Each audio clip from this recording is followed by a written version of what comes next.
మన ఛానల్లో వచ్చే ప్రతి ఇన్ఫర్మేటివ్ వీడియో నేను అప్లోడ్ చేయగానే ఎటువంటి గ్రూపులో లింక్ పోస్ట్ చేయకుండా మీకు అలర్ట్ రావాలంటే, నోటిఫికేషన్ రావాలంటే ఇక్కడ మనకి రెడ్ కలర్‌లో ఉన్న సబ్స్క్రైబ్ బటన్ మీద క్లిక్ చేసి సబ్స్క్రైబ్ చేసుకొని, వెంటనే బెల్ ఐకాన్ మీద క్లిక్ చేసి ఆల్ నోటిఫికేషన్ సెలెక్ట్ చేసుకోండి. Thank you all. Everybody welcome back to our channel. Leap యాప్లో మన వ్యక్తిగత లాగిన్లో పే స్లిప్ అనేది, మన శాలరీ స్లిప్ అనేది ఎనేబుల్ చేయడం జరిగింది ఆప్షను. అక్కడ నుంచి మన salary details every month check చేసుకోవచ్చు, మన శాలరీకి సంబంధించిన బిల్ నంబర్ తెలుసుకోవచ్చు. అదేవిధంగా శాలరీ స్లిప్ని పీడిఎఫ్లో కూడా డౌన్లోడ్ చేసుకోవచ్చు. అది ఏ విధంగా చేసుకోవాలనేది ఈ వీడియోలో చూద్దాం. దాని కొరకు మనం లీప్ యాప్ యొక్క లేటెస్ట్ వెర్షన్ని మనం ఆల్రెడీ ఇన్స్టాల్ అయ్యి ఉంటుంది. దాన్ని ఇన్స్టాల్ చేసుకుని, లేదంటే ఈ వీడియో లింక్లో ఇస్తాను, అక్కడ నుంచి ఇన్స్టాల్ చేసుకోవచ్చు, అప్డేట్ చేసుకోవచ్చు.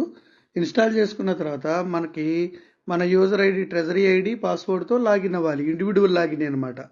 మనం ఆల్రెడీ అటెండెన్స్ కూడా వేసాం కదా, సబ్మిట్ చేసాం కదా, అదే లాగిన్. ఇండివిజువల్ లాగిన్ అయిన తర్వాత మూడో ఆప్షన్ అయిన టీచర్ బకెట్లోకి మనం ఎంటర్ కావాలి. టీచర్ బకెట్లోకి ఎంటర్ కావాలి. ఎంటర్ అయిన తర్వాత టీచర్ సర్వీసెస్ ఉంటుంది మళ్ళీ ఆప్షన్. ఈ టీచర్ సర్వీసెస్ మీద క్లిక్ చేయాలి. క్లిక్ చేసి కొంచెం స్క్రోల్ చేస్తే లాస్ట్ నుంచి రెండో ఆప్షన్ పే స్లిప్ అని చూడండి. ఈ పే స్లిప్ మీద క్లిక్ చేయాలి. క్లిక్ చేయగానే మనకి వెంటనే మనకి లేటెస్ట్ మంత్ యొక్క శాలరీ స్లిప్ డిస్ప్లే అవటం జరుగుతుంది. ఈ లేటెస్ట్ మంత్ ఇప్పుడు ఏప్రిల్ 2025కి మన శాలరీలు క్రెడిట్ అయినాయి కాబట్టి ఆ ఏప్రిల్ 2025 మనకి ఇక్కడ డిస్ప్లే అవుతుంది. మనకి ఇక్కడ సెలెక్ట్ మంత్ ఉంది కదా, ఈ సెలెక్ట్ మంత్ మీద క్లిక్ చేసుకుని ఏ మంత్కి అయితే మనకి ఆ శాలరీ స్లిప్ కావాలో ఆ శాలరీ స్లిప్ అనేది మనం ఆ మంత్ అనేది సెలెక్ట్ చేసుకోవాలి. ప్రస్తుతానికి జనవరి 2025 నుంచి ఎనేబుల్ అవటం జరుగుతుంది. మిగతా ఇయర్స్ కూడా ఇచ్చే అవకాశం ఉంది. మనకు కావాల్సిన మంత్ సెలెక్ట్ చేసుకున్న వెంటనే గో మీద క్లిక్ చేయాలి. గో మీద క్లిక్ చేయగానే మనకి ఫస్ట్ బేసిక్ ఇన్ఫర్మేషన్ డిస్ప్లే అవుతుంది. Name, CFMS ID, HRMS ID, designation, scale, pay month, head of account, తర్వాత బిల్ నంబరు, తర్వాత పేరోల్ కేటగిరీ, ఎన్ని రోజులకి మనకి పే చేస్తున్నాం అనేది రావటం జరుగుతుంది. తర్వాత దాని కింద ఎర్నింగ్స్ ఉంటాయి, డిడక్షన్స్ ఉంటాయి, అన్నీ మనం చెక్ చేసుకోవచ్చు. తర్వాత ఇక్కడ గో అని గ్రీన్ బటన్ ఉంది కదా, దాని పక్కన ప్రింటర్ బటన్ ఉంటుంది. ఆ ప్రింటర్ బటన్ మీద క్లిక్ చేయాలి. దీన్ని పీడిఎఫ్లోకి మన ఫోన్లో సేవ్ చేసుకోవాలనుకుంటే.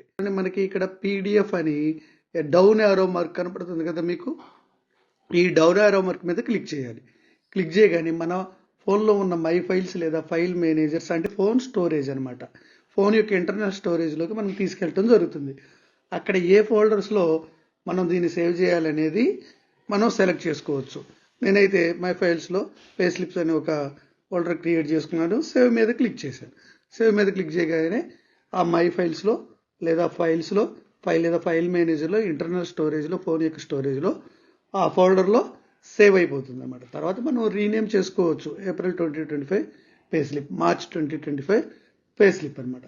ఈ విధంగా మనకి లీప్ యాప్ నుంచి మన పే స్లిప్ డౌన్లోడ్ చేసుకుని మనకు కావాల్సిన డీటెయిల్స్ అనేవి తెలుసుకోవచ్చు. భవిష్యత్తు అవసరాల కోసం సేవ్ చేసుకోవచ్చు. అవసరమైనప్పుడు ప్రింట్ తీసుకోవచ్చు. ఇంకేమైనా డౌట్లు ఉన్నట్లయితే కామెంట్ సెక్షన్లో కామెంట్ చేయండి. ఇలాంటి ఇన్ఫర్మేటివ్ వీడియోల కోసం మన ఛానల్ ఇంకా సబ్స్క్రైబ్ చేసుకోకపోతే సబ్స్క్రైబ్ చేసుకోండి. Thank you all.